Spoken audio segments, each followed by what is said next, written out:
Welcome to Showdown. I'm Mark Kaysen, and it is Tuesday, and that's June the 4th.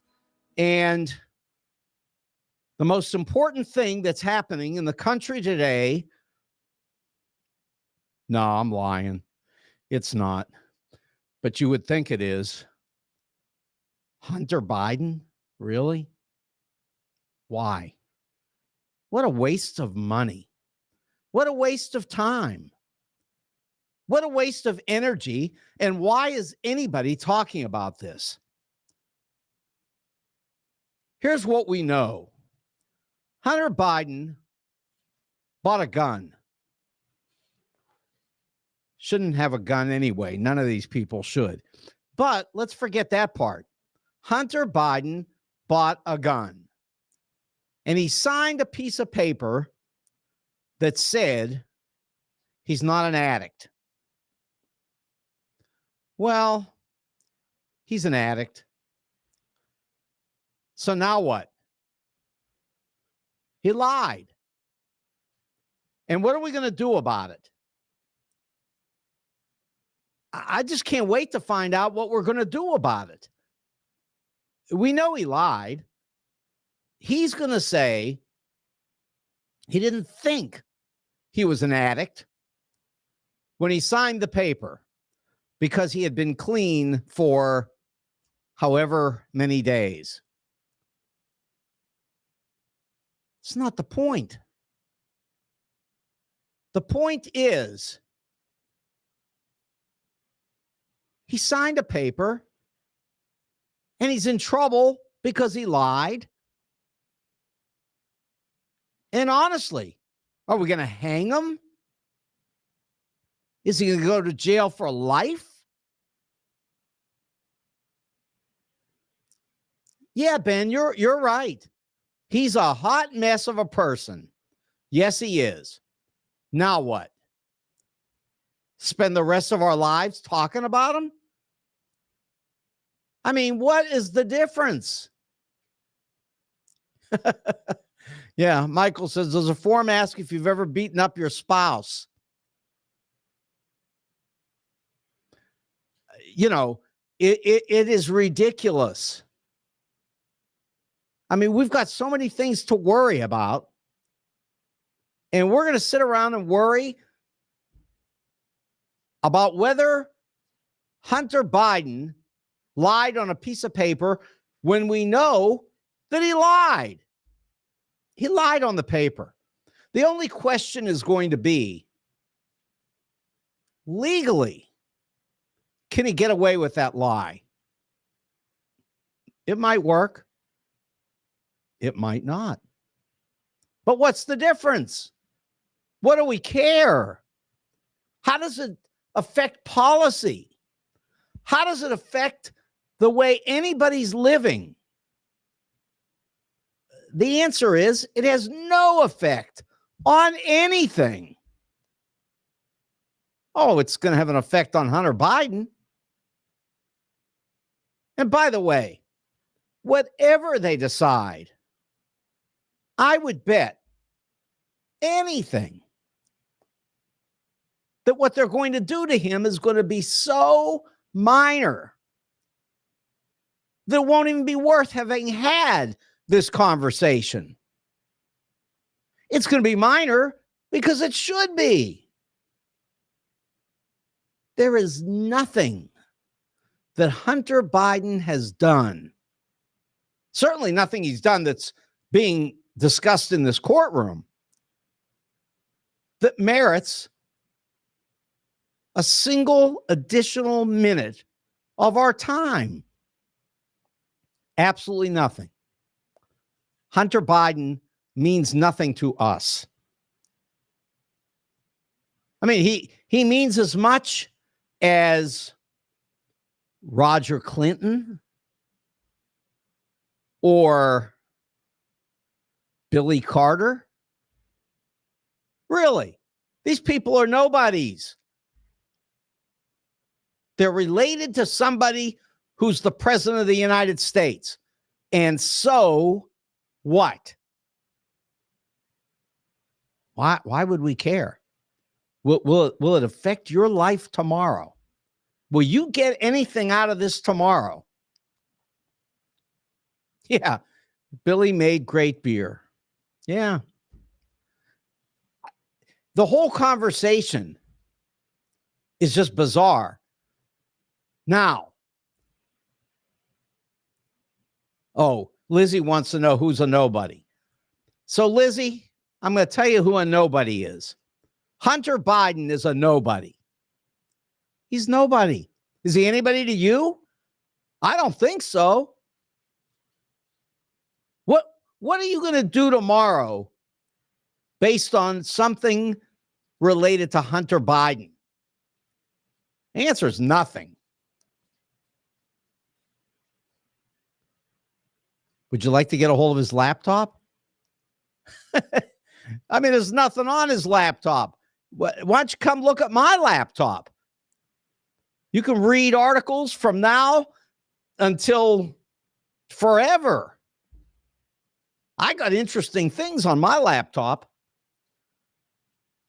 Hunter Biden's got nothing. Trust me. A receipt for some drugs?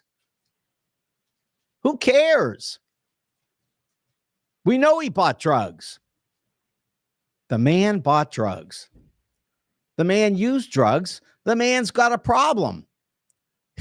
Lizzie saw photos on his laptop. You know what, Lizzie? I'm afraid to even know what those photos are. Nothing that matters. Nothing that matters.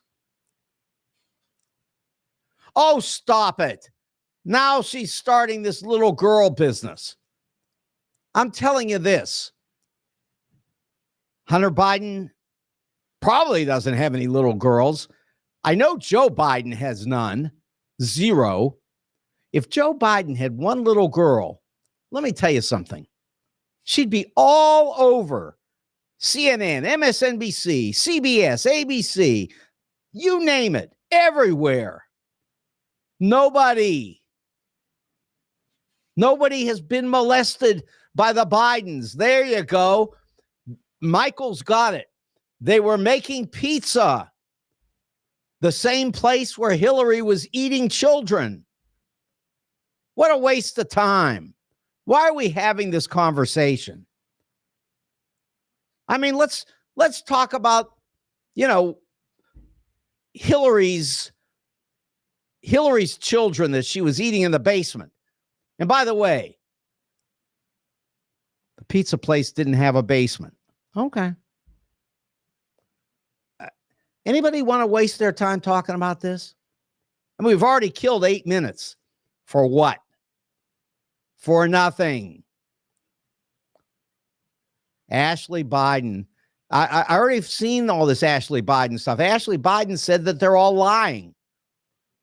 You're watching doctored videos, Lizzie. I mean, you can watch doctored videos from now till forever. Ashley Biden says it's a lie. Ashley Biden and the rest of them all say that those videos were doctored. It's just not true. It never happened. She says it never happened. Now, you can say she says it did happen, and I'm going to say she says it didn't happen. And you know what? You're going to be out tonight at Sam's, where we've run into each other, Lizzie, and your very nice husband. And we'll all be out there buying junk, trying to get the best prices. And if I were you, I'd worry about those prices. And I'd stop worrying about made-up stories about people eating children, cutting up body parts. Ben will be at Wendy's drinking beer. Good point, Ben. No, I agree. That's probably a good idea. I blame the prices on the Biden administration. Well, you know what? You can do that. We can have that conversation. Now, I did promise, although I'm sort of like Trump, I lie. I promised Joe in the studio here that I was going to bring some charts and so forth, but I didn't do it today. But I will bring it, but I lied. So, hang me. Hang Mike Pence, hang Mark Kaysen. I mean, it's all the same. Let's talk about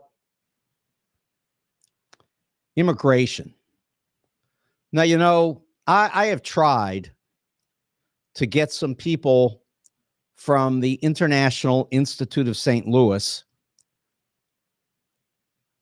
downtown to come on the air and talk about some of their experiences with immigrants. I wish they would, and I think they will. They say they're going to, but they just keep not following through.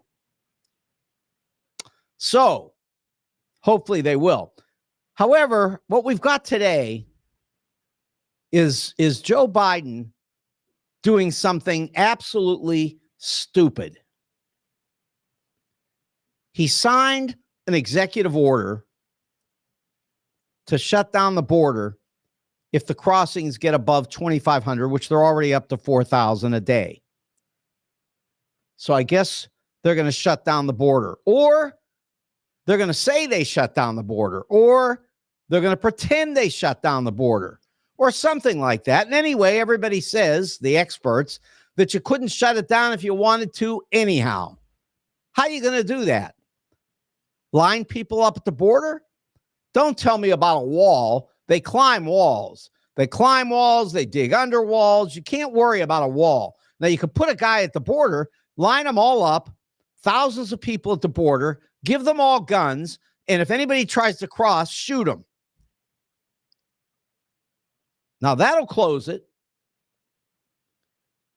But since we're not going to do that, nor should we, I mean, why don't we be serious about this? In the first place, we've got 10 million people in the United States who came here, let's say 20 years ago,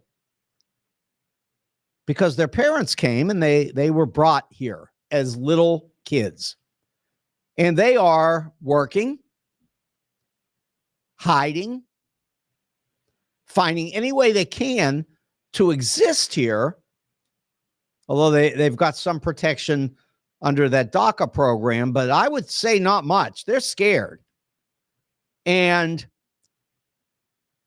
the truth is that many of these people, in fact, the vast majority, and I mean the vast majority, have done nothing. Some may have broken the law, because any group of people will have some who broke the law. I can assure you that there are talk show hosts who have broken the law, probably some who have done much worse than that. So what should we do? Line them up? Deport them? Come on, be sensible. Immigrants are not a problem. The problem is that we won't take care of this immigration problem, and we can take care of it.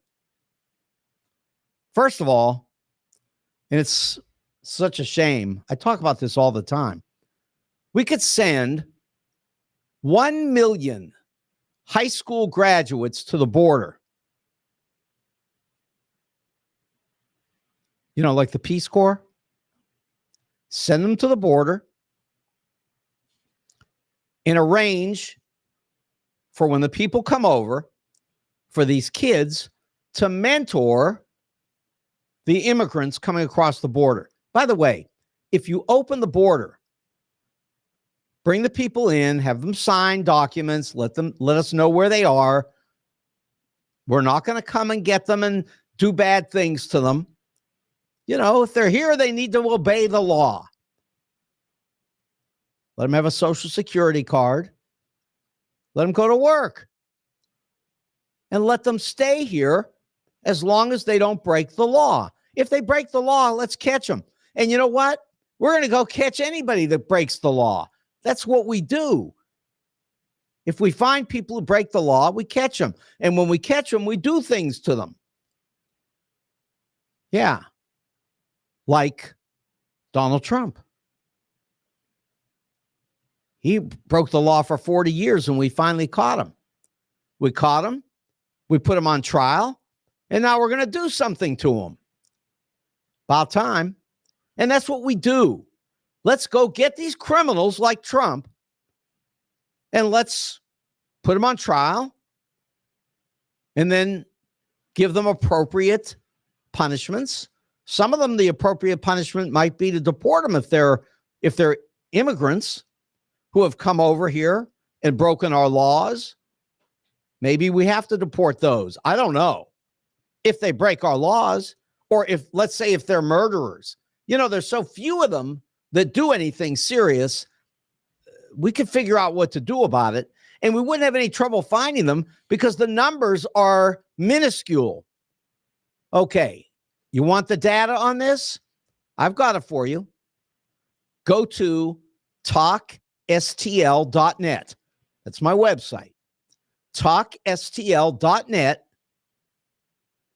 And then go to the reading room and scroll down. There's an article on immigration, and it's got all the numbers about who commits crimes. Immigrants or people who are born here? The answer, of course, is the people who are born here. The immigrants are not committing crimes. The immigrants are just trying to work. Like those guys, what was it, 5 or 6 that died in Baltimore on the bridge, trying to fix the bridge. Yeah, those were all immigrants.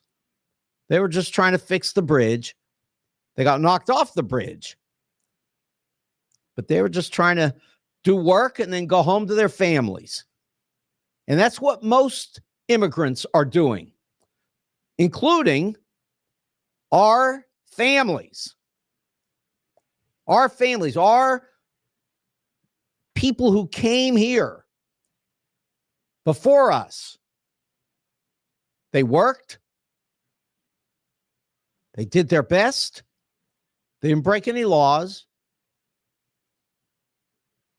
And they gave us a chance to go to college and become all the things that many of us have become.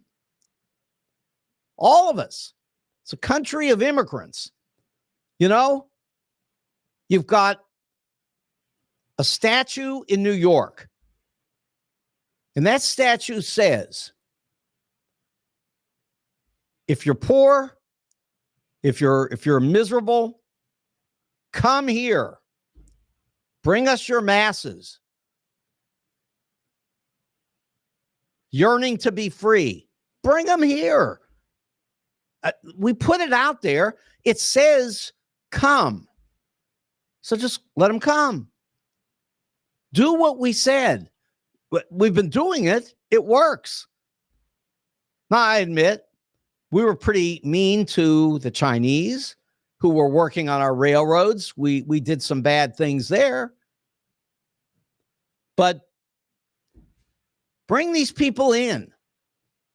Mexicans came here in 1915, 16, and 17. We opened the doors to them. And when they got here, we've shoved them onto a boat and sent them to Europe to die for the United States. And believe me, that stopped them. Oh, they stopped coming in for a while. They definitely didn't want to take that boat. So, yeah, there's a whole history of all of this, which, by the way, nobody in this country knows any of this. I shouldn't say no one. 0.1%. History professors, they know.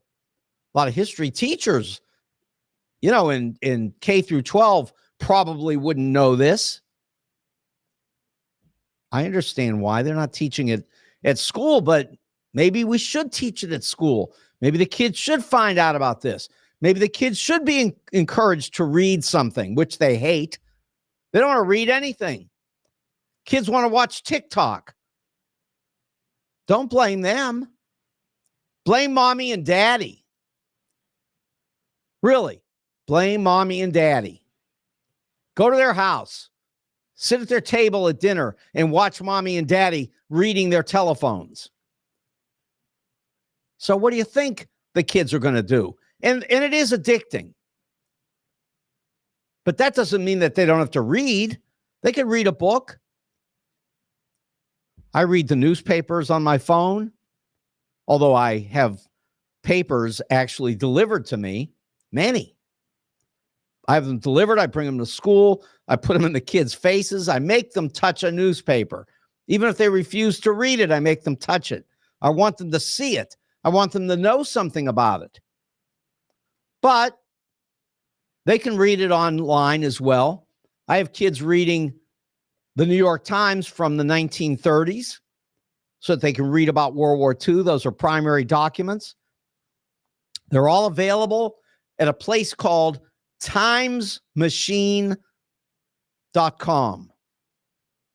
Great place. When I was 14, 15 years old, I went to the library in downtown Los Angeles, and I read the microfilm of the New York Times and the Los Angeles Times as well. Really interesting. Just stories, interesting things about people. It wasn't to pass a history exam. It wasn't to remember something. It was just to read the stories. The advertisements are kind of interesting. See the difference in prices. You want to talk about inflation? Go take a look at what it costs to buy something in World War II and what it costs today. Don't tell me Joe Biden did it. Stop that. Inflation is part of our life. In fact, you have to have inflation. You don't want to have runaway inflation, but we did that to Germany ourselves. At the end of 1918, we charged them more money than they could possibly ever pay, and we destroyed everything about the place. Opened the door to people accepting a lunatic like Adolf Hitler. Yeah, we did part of that. Of course, then we turned around 20 years later because of Cordell Hull and George Marshall and some others. And we did the opposite. And we turned Germany and Japan into our best friends. Everybody thinks they know something. America First. America First was actually Charles Lindbergh, who was hanging out with Hitler. Come on. Do you know anything? America First is a horrible idea. It never worked. And after World War II, I mean, we did America First. We said it's in America's interest to rebuild Germany and Japan. I'll tell you right now, it would be in America's interest to immediately rebuild Gaza, all of Palestine. Shower them with money. It would be in our interest. And by the way, we'll end up doing it. The longer we wait, the more people who will die, but we're going to end up doing it. And we're also going to do the exact same thing in Ukraine, and we should. By the way, remember this. We promised Ukraine, promised them that we would protect them. So are we supposed to lie and now say, yeah, we promised, but forget it. America first. It's a stupid idea anyway.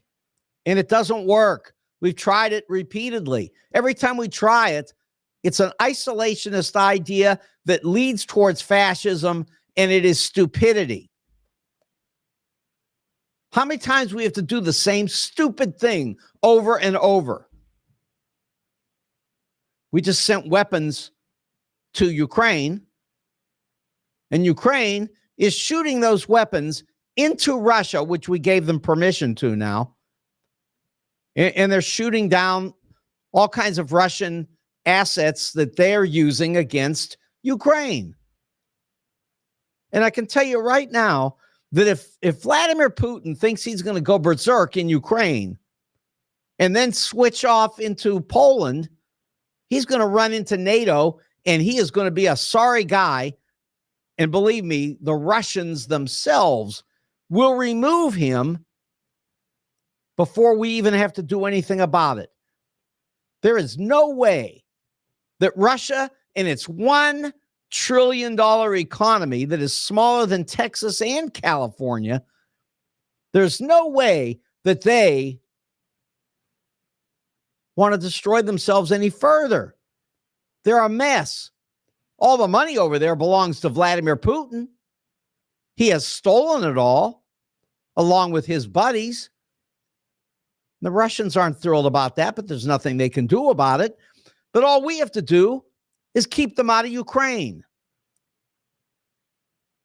If you don't know anything about this, go to foreignaffairs.com. Foreignaffairs.com is the #1 foreign affairs magazine in the world. It's been out there since 1921. Foreign Affairs magazine. You can go pick it up today. Probably costs $8 a copy. You can buy a subscription to it, probably $30. And it'll get you into the archives too. And you can read everything. And the reason I want you to read the archives is because there's an article from 1947, and it's by George Kennan. George Kennan explains beautifully how incompetent the Russians are. And they're the same today. I mean, they could write great literature, and they had people that created great music, but they can't do anything. Everything they do fails. No wonder they love Donald Trump, our criminal, because everything he does fails. So I guess they have some kind of a rapport between them.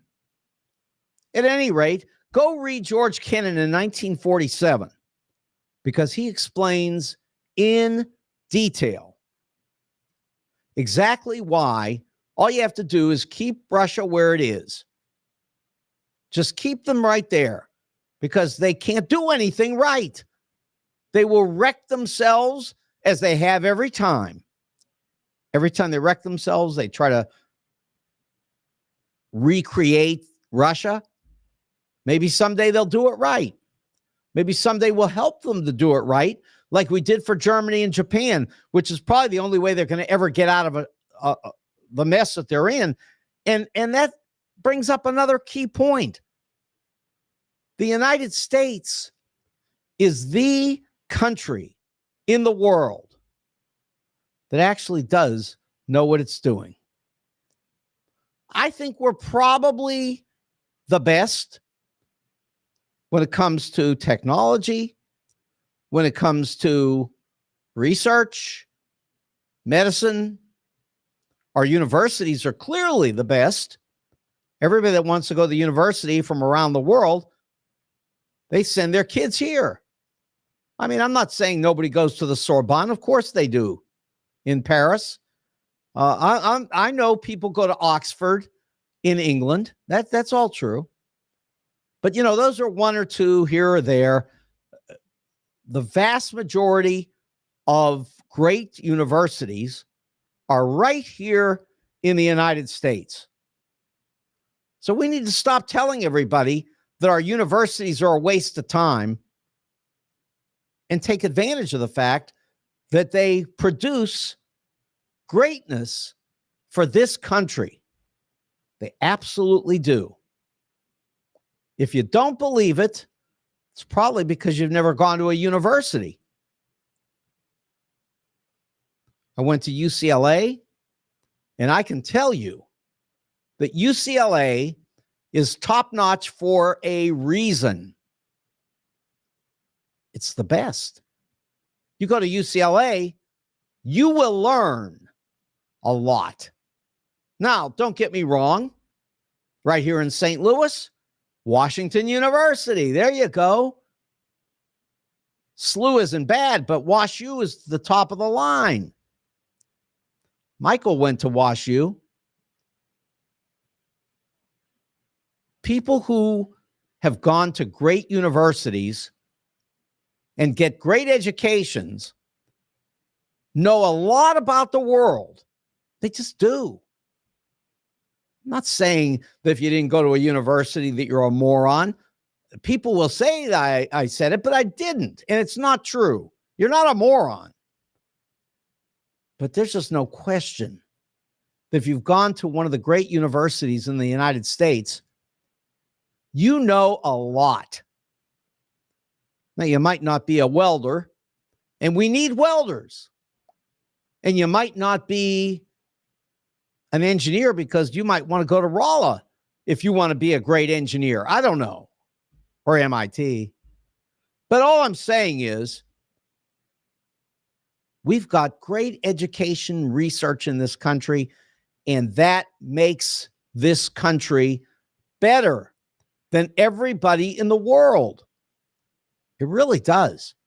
Go to World War II. End of World War II, everybody thought this or that would happen. They all had different ideas, but you know what? We sent all our returning people from the war to the universities for free and created the greatest 20 years of growth in the history of the world. Why would we be afraid to do that same thing all over again? Oh, no. Instead, let's just go beat up on Fauci.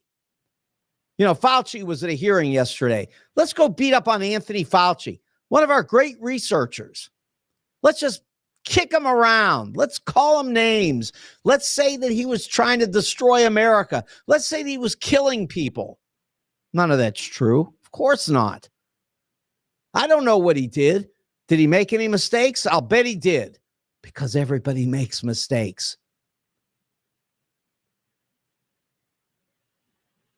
I mean, what are we trying to prove?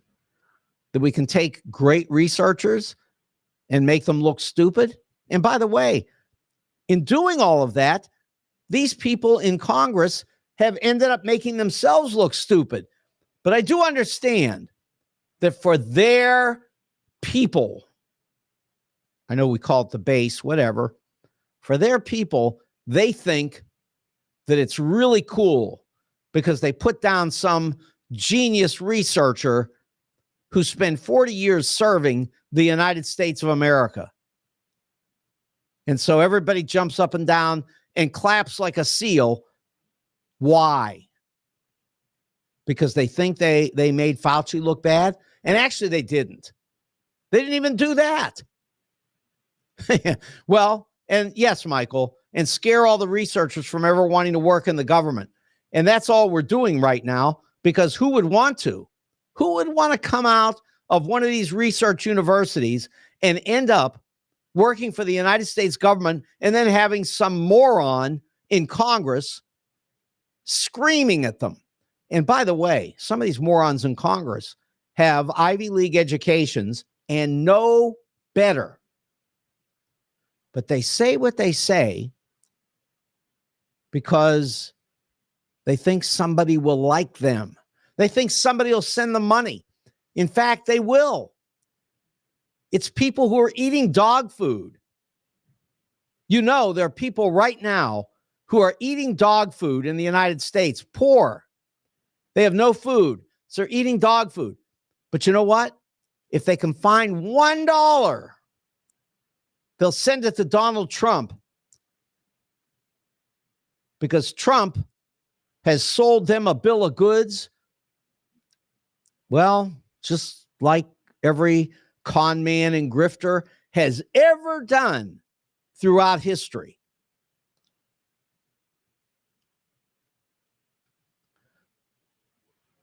So, look, we're not going to eat dog food. We're going to eat good food. Remember now, all my advertisers are rigged. So let's start with Wendy's, where you can get great food. No one eats dog food at Wendy's. They pay for it and they get great food. And I would start with, baby back ribs and onion rings. But, you might want the wings and you might want patty melts and hamburgers. I love that stuff. I love patty melts. But baby back ribs, that's my number one. And those onion rings are great. They got salads. They got pizza. Come on, pizza. Great food at Wendy's. It's all rigged so that you'll love it, so that you'll be so happy that you'll keep coming back. It's rigged. And on top of that, great people at Wendy's, including Ben, if you're lucky. If you're lucky to find him there, you'll enjoy meeting Ben and his wife, who developed all this Wendy's in the first place. And all I can tell you is you will love Wendy's at 18,000 Chesterfield Airport Road. That's 18,000 Chesterfield Airport Road in the Valley. Great food at Wendy's. Now, if you're looking for jewelry, I'm going to send you to 4506 Hampton, and that's in St. Louis. And my good friend Al runs this terrific jewelry store. It's called Jewels on Hampton, and they do everything. They buy and sell coins and jewelry, great prices. They'll design jewelry for you using their own creative abilities, or maybe whatever you tell them to do, they can do that too. They're really excellent jewelers. They'll also fix your watch for you if you've got a really valuable watch that you want taken care of and put back together again. They'll do that, and they'll do it well, and they'll do it for great prices. And that's Jewels on Hampton. They're nice people. That's Al and his son, AJ, at 4506 Hampton, where everything having to do with jewelry is right there. That's Jewels on Hampton. Now, when it comes to men's clothing, you know that I dress as nice as I can. I'm not the best fashion person in the world, but I'm pretty good. But I don't do it myself. I go to the St. Louis Suit Company, and they dress me up. St. Louis Suit Company is on the corner of Central and Forsyth in Clayton. Great prices on suits. But remember, I've already talked about the fact that the fashion today appears to be people buying sport coats. Everybody wants sport coats, they tell me. And I'm sure they wouldn't tell me it if it weren't true. So people want sport coats, and they've got them at the St. Louis Suit Company. They also have shirts, ties for $5. Come on. I promise you this. Everybody who has gone there to the St. Louis Suit Company and bought one of those $5 ties has come back to me and said, I cannot believe these ties. They love them, and they can't believe they're $5. And I run into people all the time, and they see the ties, and I say, look, these are, nice tie, huh? They go, yeah. I say, yeah, $5. They go, where? And I send them to the St. Louis Suit Company. It's great. And they sell other things too. They sell shoes that, are basically, they look like tennis shoes anyway. They're not Chucks. I got my Chucks, but they got shoes. They got everything. Their dress shoes are really great. Just, I don't know. Do people wear dress shoes anymore? I guess somebody does.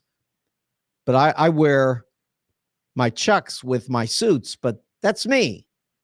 So anyway, St. Louis Suit Company, it's on the corner of Central and Forsyth in Clayton. You've got Jay and you've got Nick. Jay's the dad, Nick's the son. The family's there too. Everything's terrific at this store, and they also take care of weddings. Very, very good when it comes to weddings. It's a St. Louis suit company in Clayton. Okay. So here's one for you.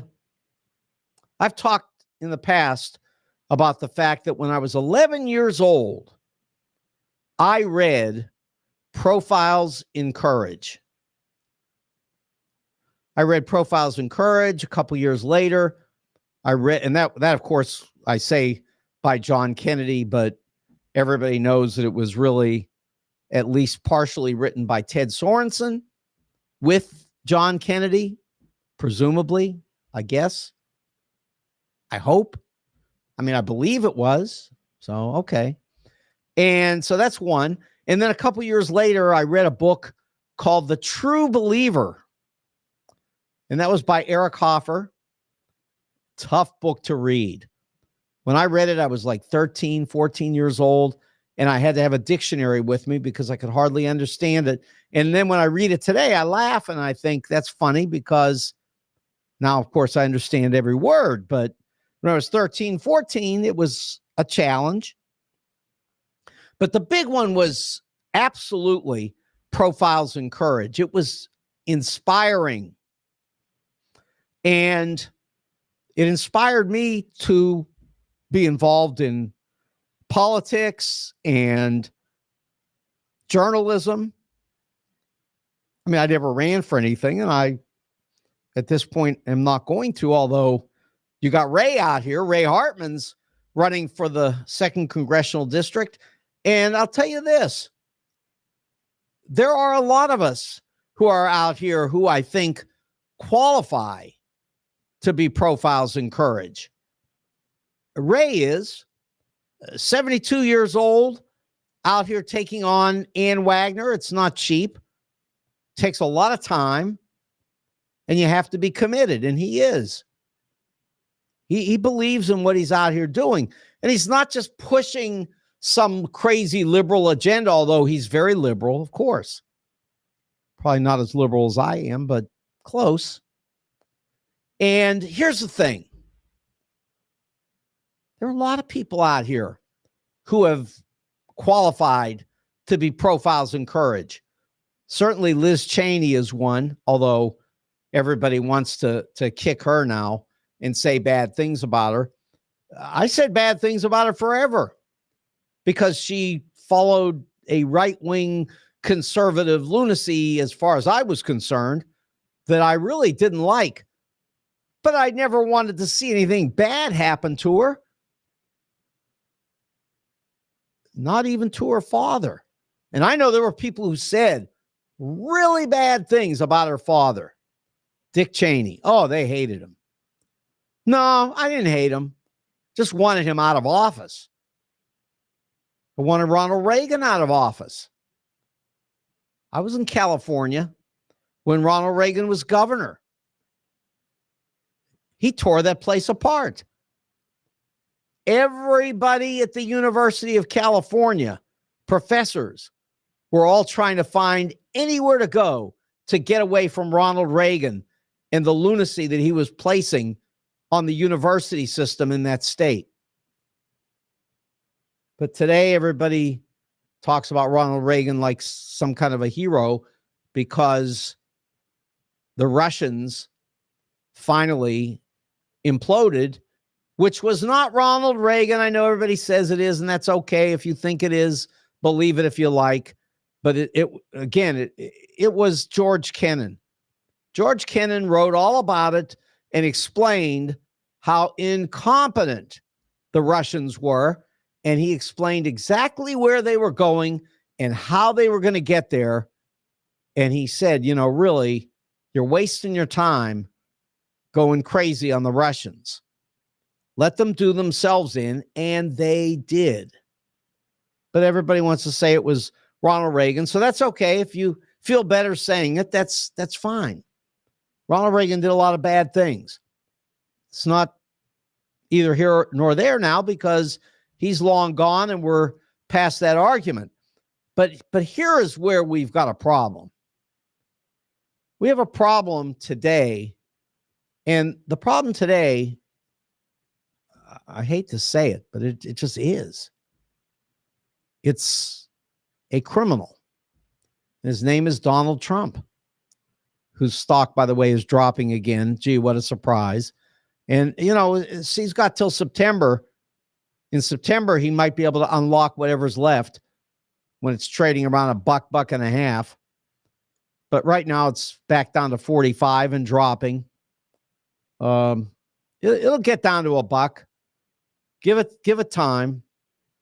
Anyway, yeah, Donald's a problem.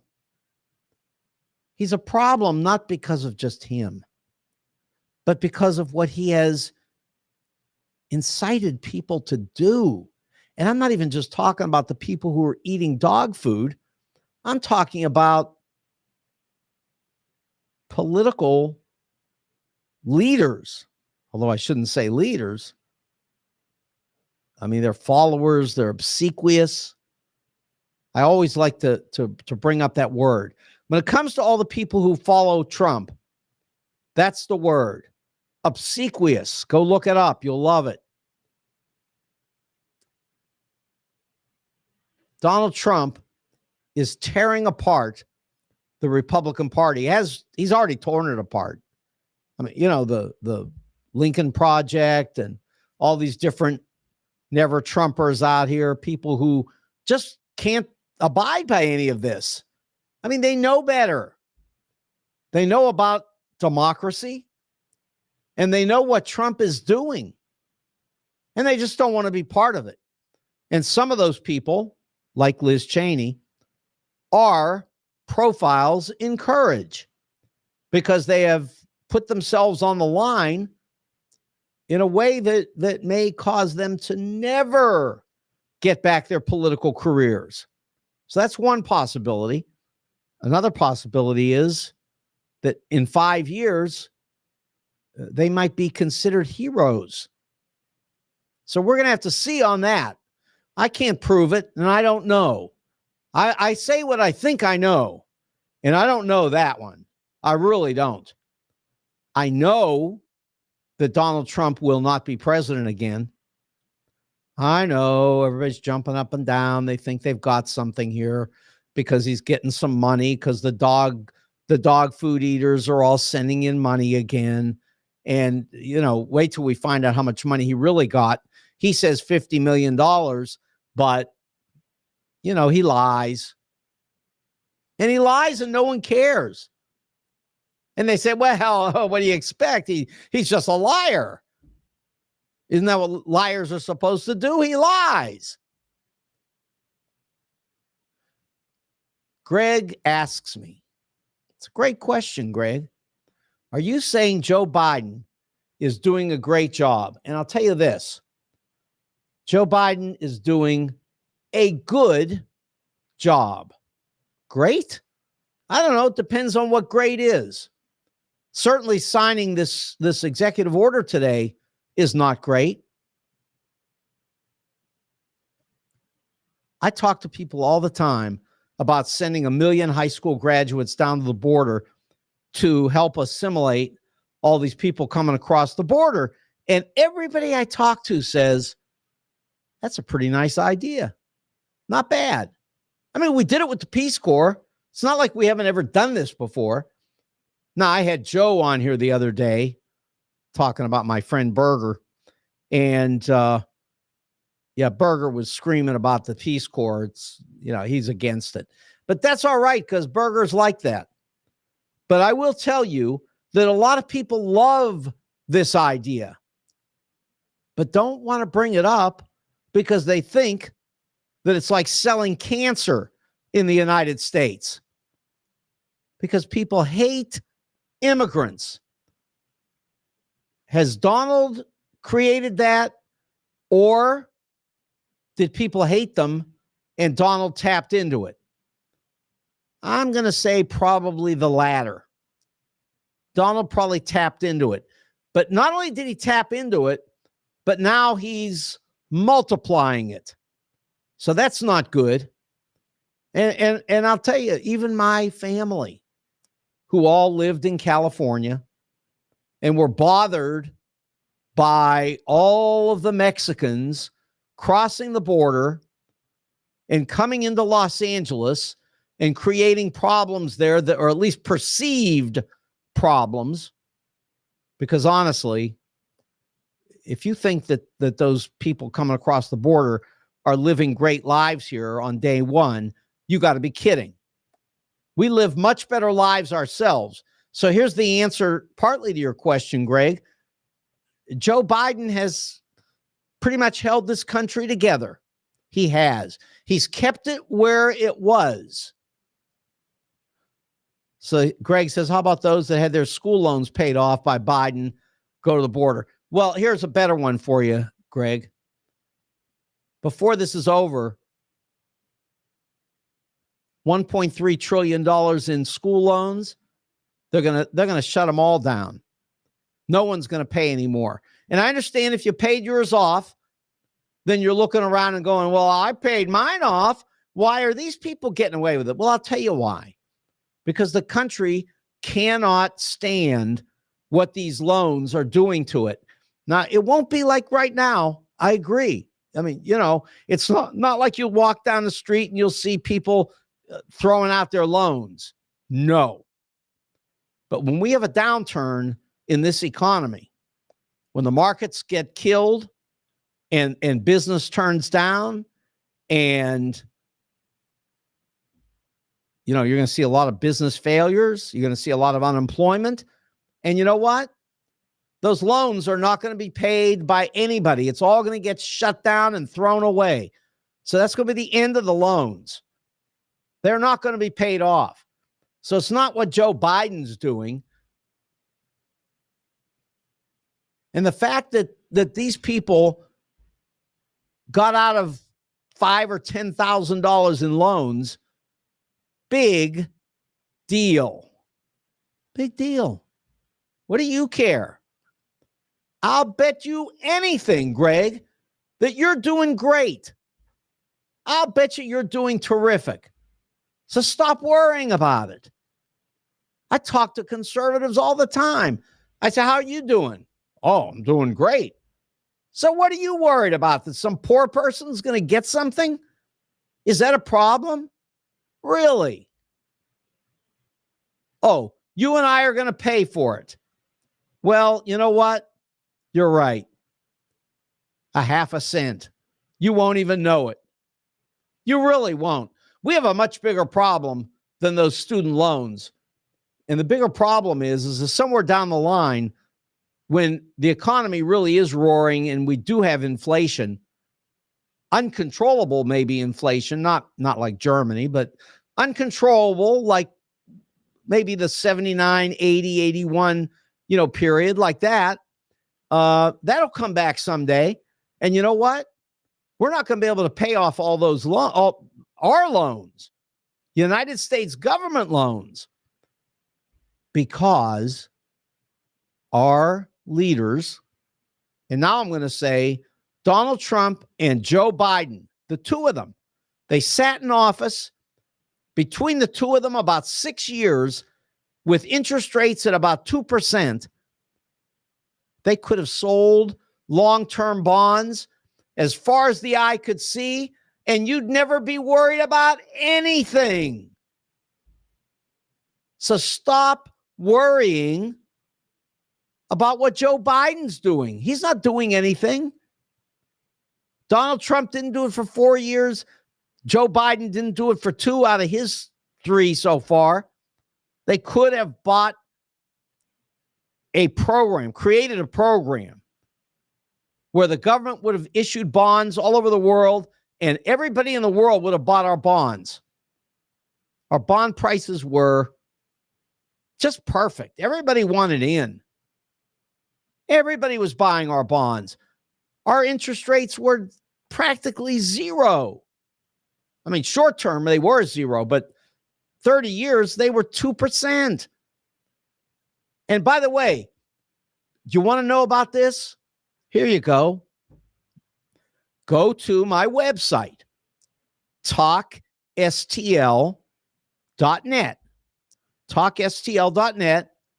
Go to the reading room, scroll down, and you will find an article from Barron's magazine. I didn't say Pravda. I didn't say the Daily Worker. It's not a communist deal.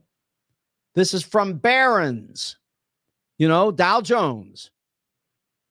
And this article is called The Case for 100-Year Bonds. Read it. It's really good. And if we ever get another shot at lower interest rates for a minute, we need to go out and sell them. Greg says bonds were worth nothing. Low interest, low bonds, no interest to build. What are you talking about, Greg? I'm talking about selling these bonds to the world because the world was buying our bonds. This week, they're not. They are definitely not. There is upward pressure on our interest rates, and that's a problem. Donald Trump had 4 years to do it. Joe Biden had 2 years to do it, and neither one of them did it. And that's a shame. But again, neither one did it. That was 6 years. That was a 6-year window to sell those bonds, to issue them, and basically to create a mortgage that the United States would have been able to pay off our debt over 100 years at 2%. Now we've got some other potential problems out here. I said potential. It's not now, but it could be. Again, I hear people saying, the Federal Reserve is no good. Listen, go read The Case for 100-Year Bonds. The Federal Reserve knows what they're doing. They've done a great job, and without them, we would have nothing but chaos. And that's why we created the Federal Reserve in the first place. In 1932, we needed the Federal Reserve. Now, I understand we created it in 1913, luckily. And so then, 19 years later, we needed the Federal Reserve to bring those rates all the way down, just like we just did, in order to try to keep us alive during the Depression. No, Greg, that's not what I'm saying. Greg says, so what you're saying, other countries are buying our debt with bonds. No. Say it the right way. We issue bonds.